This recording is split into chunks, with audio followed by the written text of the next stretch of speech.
Welcome to Busted Speakers. I'm Alex. I'm Cam. And I'm Ed. And today we're starting a whole new series of videos we've had planned for a while now called What's the Best Track On? Where we discuss what our favourite track on an album of any vintage or release history or anything we decide. First up we're doing Let It Be by the Beatles, their last proper studio album release. It's a sort of tie-in with its 50th anniversary. I think that was a few weeks ago now, Cam, or something. Yeah, I think it was at the beginning of May. Yeah, we know. We've been away a little while, guys. Sorry, but we're back and better than ever. I hope. We've probably been dearly missed. Yeah. Yeah. This wasn't technically the Beatles' last album, though, right? Didn't they record Abbey Road after? Yeah, the actual history around Let It Be, or originally Get Back, is arguably even more interesting than the finished project itself. You could technically call this its 51st anniversary of some of the songs, because it was recorded in early 1969, so who knows. Anyway, we're focusing on the 1970 release rather than anything else, and we're just going to cycle through our favourites and sort of argue our point on what is the best track on Let It Be. That's right, we're going to finally answer that question you've all been wanting. So, Cam, what do you think the best track on Let It Be is? Well, I think I need to preface this by saying that anytime we do this, unless a song is so overwhelmingly awe-inspiring, I'm going to try to avoid any of the obvious picks for albums. So for this one, the obvious pick would be the title track, Let It Be. I think that's probably, it would be most people's pick for the best song on this LP. So, ignoring the obvious, I would say that my favorite is probably the original title track, Get Back. Something to understand about me is that I really love trying to figure out what an artist meant with their work, what their intention was, what they wanted everything to mean. And so knowing the history of the album, knowing what the Beatles, or at least what Paul wanted for the album to be, and trying to resolve that with the way that Phil Spector ended up producing and mixing a lot of the songs after the Beatles abandoned it. I think that Get Back is just one of the best songs that stands out the most. It fits the original concept, and I think Paul would agree with me, considering that it was made the first track on the Let It Be Naked re-release. And I've always loved a lot of the songs from this album and from these sessions, especially the ones that have Billy Preston on the keyboard or organ, whatever exactly it was.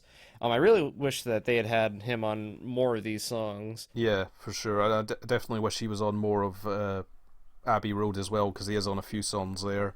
Oh, sure. And I think he should have actually potentially have joined the band, because you never know, that might have been enough to make them stick it out a few more years, but I think McCartney vetoed that idea from Lennon. I love Billy Preston on the keys. I love the loose, ramshackle, rollicking rhythm of the whole thing. I love how it kind of has the throwback sound that they intended for the album, mixed with the kind of nonsense, not quite psychedelic lyrics that still kind of show where the band was at this point in their career. I just think the whole song comes together really well and represents what the album could have been better than any of the other songs on it. Okay, now, Ed, what do you think the best song on Let It Be is? Oh, so intimidating. I feel attacked. I hope I don't return the favour in saying this, but in complete fairness, it's not exactly an unpopular opinion to not really be a fan of Let It Be as an album.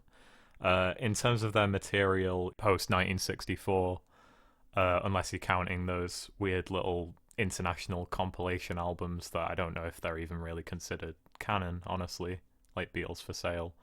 But anyway, in terms of their main studio output after 1964, it's safe to say it's the album that's generally the most divisive. I don't know if you guys would agree with that. Yeah, I think that's definitely what history would have to say, I think. Yeah, because there was a period when it was considered somewhat within the same breadth as Abbey Road, White Album, all their actual best albums, and as time has gone on, it's also become seen as one of their weakest, especially from the late period. It's pretty much seen as their weakest album, other than maybe the Yellow Submarine soundtrack, if you want to count that. So yeah, it's definitely one of the most divisive Beatles albums. Yeah, and that's not to say it doesn't still have worthwhile tracks on it. I wouldn't be sitting here right now if I didn't have a favorite. And honestly, surprisingly, I was actually torn between a few different tracks before I re-listened to the album, because I have heard it a bunch of times before. But when you brought up this idea for this new series, I actually hadn't heard this album for a number of years, so I really had to refresh my memory on it. I had it pretty clear in my head already before even re-listening what my favorite track was, and then when I listened again, I realized that my opinions have completely changed, honestly. Originally, I was going to say the title track. It's obviously a very iconic song, but I don't know, man. In the context of the record, and I hate to make this somewhat redundant, I honestly think Get Back is probably my favorite. Just like Cam. And in terms of what I was torn between, it's either that or Across the Universe, but Across the Universe has some asterisks next to it relating to the Phil Spector production on that track that is very divisive. So I really just settled on Get Back, given that we're only really counting the original 1970 version of the album. And yeah, I'd probably just be reiterating a lot of the points that Cam made. It's a really rollicking little track. I actually kind of like one aspect of Let It Be, which is that it really feels like they're kind of going back to their roots in a way on a bunch of tracks. Yeah, and that was a conscious decision after the White Album. They definitely, especially Paul, wanted to get back to their roots after that expansive, explorative album. Literally get back to their roots, no pun intended. That's kind of where that song originates from. Yeah. Which was actually the only release, Get Back the single, in 1969 that saw the light of day before they did the Abbey Road sessions. So they obviously thought a lot of that song. So that's interesting. Fair enough, both of you choosing it. Just to summarise my thoughts, Get Back to me is basically the sound of the band rejuvenated, which is great considering it's the final track. It's kind of like a last hurrah in a sense. If I had to sum it up in one sentence, I'd say that this is like the dancing skeleton of the Beatles discography.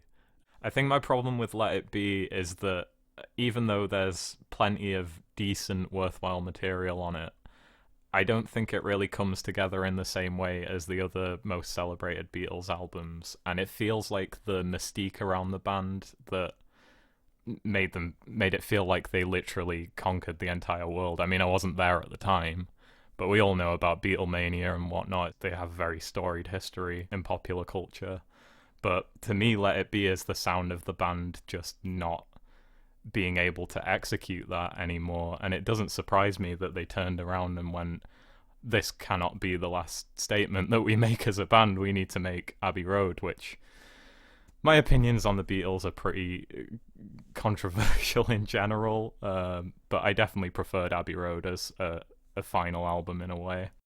But yeah, Get Back is definitely, it's cool that it's the very last track on the album, because it does feel like the band kind of coming back into their own for one last time, much like that rooftop performance that coincided with the release of this album.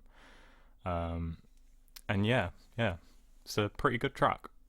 I guess you could ask the intimidating question to me now, Ed. Yeah, Alex, what was your favourite track from this album? I'm anxious to know. Is it also Get Back? It'd be funny if it was. It's funny that you both chose that, because I actually barely even see that as a track on the album. I know it is. I know it's the last track, but I have the compilation Past Masters, which is where I hold my version of Get Back, because it's a slightly different version than what is on the album, I believe, and is my preferred version. So on my copy of Let It Be, I don't even have Get Back on it, but yeah, it is on the album. Fair enough. So I was actually trying to decide between two different tracks here, like Ed, but it kind of came about a lot later for me. Like, if I was actually deciding between my favourite track that was spawned off of these sessions, the Get Back sessions, it would actually be Don't Let Me Down, which was the B-side of Get Back. I would probably agree with that, actually. Yeah, that is an excellent song. I think one of John Lennon's last great songs of the Beatles. Great love song. and is on Let It Be Naked, but crucially is not on Let It Be, even though it would totally fit in somewhere. So, of what is actually on Let It Be, it came down between Two of Us or Across the Universe, and I settled on Across the Universe. Oh yeah, nice. This is an excellent song. It's sort of a last breath of psychedelia for the band, even though psychedelic period of 66 to 68 was well over, and that is explained by the fact it's actually from, I think, early 1968. Yep. That's when Lennon originally wrote it. So imagine you have a song and it doesn't get on a proper Beatles album for 27 months. That's what happened here. People have commented that there's weird vocal effects on Lennon's voice, there's weird phaser, echo effects going on in the track. Yeah, that Spectre added in. It's certainly a divisive aspect, but I never really saw the big deal about it, honestly. I think, if anything, it kind of adds a unique little bit of atmosphere to the vocals on that it definitely track. adds it definitely contributes to the otherworldly feeling of the song. I love the mantra chorus. I love the string arrangements. Yeah, it's just a really hypnotic, magical song that I think is Lennon's only truly great contribution to the album. Some of the other songs he contributed are pretty good, but definitely nowhere near as good as this one. So it was between that and Two of Us. Two of Us, I could definitely argue that as being my second favourite, which I guess you probably both don't agree with. I could also see an argument for Two of Us, because it's kind of like two of a kind with Get Back. To me, they're the ones that, like, aside from One After 909, which was actually written in the 50s, I think Two of Us and Get Back are the ones that most encapsulate what the album was originally supposed to be. And then, like, part of the reason why I chose to ignore the title track, but I also why I ignored Across the Universe, which I might put both of those songs above Get Back and Two of Us, actually, is because those two just don't really seem to fit with what the album was supposed to be. But then you can ignore that and just go with what the album is. But and those two being so ornate, even with a couple more ornate songs later on the album, with I Me Mine and The Long and Winding Road, it just doesn't really fit. It does feel kind of stitched together, kind of Frankensteined a bit. Yeah, it definitely was. 100%. And I'm going based off of what we got. There's early versions of this when it was called Get Back that includes Don't Let Me Down and some other rock and roll covers. What we have here is definitely a Frankenstein's stitched together monster of the sessions. You can hear audio recordings of them in the studio and on the rooftop in between the songs. What even are Maggie May and Dig It, for example? If either of you chose that, I would. I would actually argue that Two of Us doesn't actually contribute to the theme of getting back or going back to their roots. I think this is the most forward-thinking. We're on our way home. Really?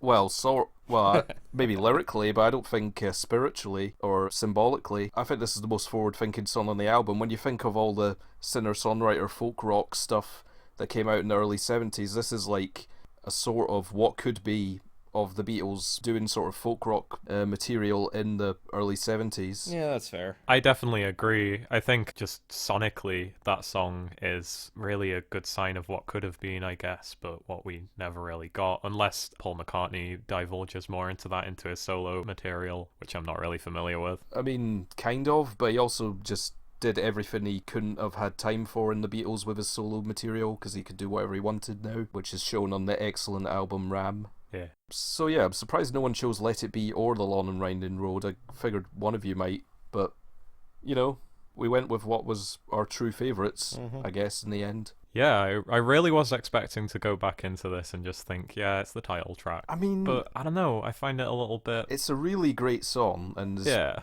Even though I guess it was a single release before the album, which may have contributed to the retitling of it, don't think it's my favourite on here, even though it may be my third or fourth favourite.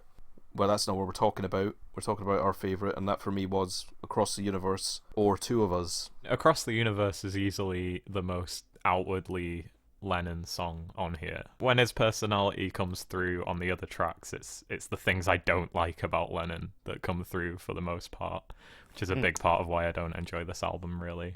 But Across the Universe is definitely something that realistically could have been included on Abbey Road in my mind, had it been cleaned up a little. I guess it could have been. I mean, it's been sitting around since 68. Could have been on the White Album. It's true. And I say this, it wasn't unreleased that time. They did release a version of it on a World Charity Wildlife album. It was like a various artists release back in the day, a compilation. So it did see release, but I don't think it was a single or anything, which is kind of weird to think about. You wouldn't think a stray Beatles song would go on a various artists compilation, would you? That was the only place you could get it, the original version of Across the Universe, which I actually don't prefer to this one.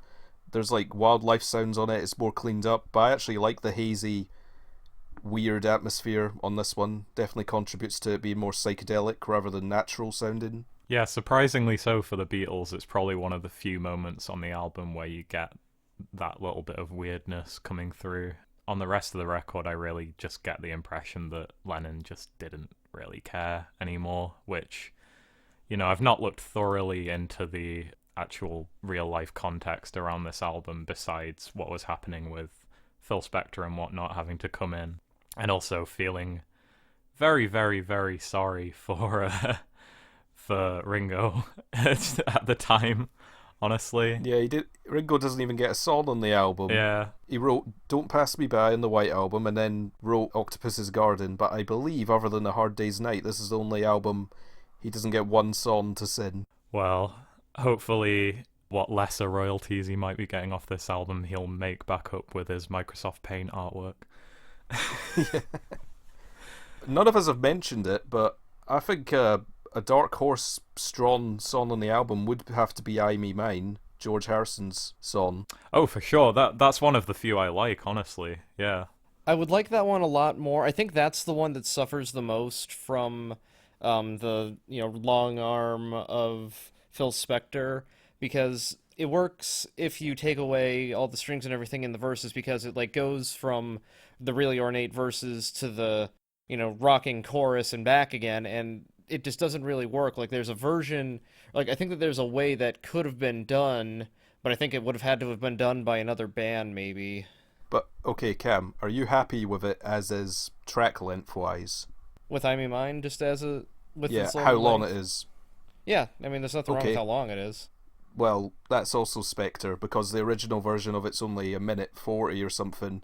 It's only a Really? full 2 to 3 minute song because he added another verse and chorus to it. Actually, I think it's the same verse and chorus repeated with some effects added, which isn't actually too noticeable somehow, so that's actually a really good edit. This is a good song. It doesn't quite become a highlight over Across the Universe or Two of Us for me, but it's definitely a strong contribution. In terms of the situation with Phil Spector, I know the production on this album gets a hell of a lot of flack, but I think in the context of what was happening, he probably was just making the best of what he had. I mean, I read a Lennon quote where he noted that Spector was given this is me quoting John Lennon directly, I'm not suddenly going really foul-mouthed.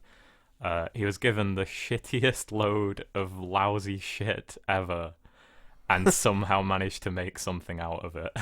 Yeah, and John, George and Ringo were happy with it. They had moved on. Paul obviously revised Let It Be with Naked. Yeah. 30 plus years later, which is arguably better in some cases, weaker in others. I definitely like the inclusion of Don't Let Me Down, which would be my favourite.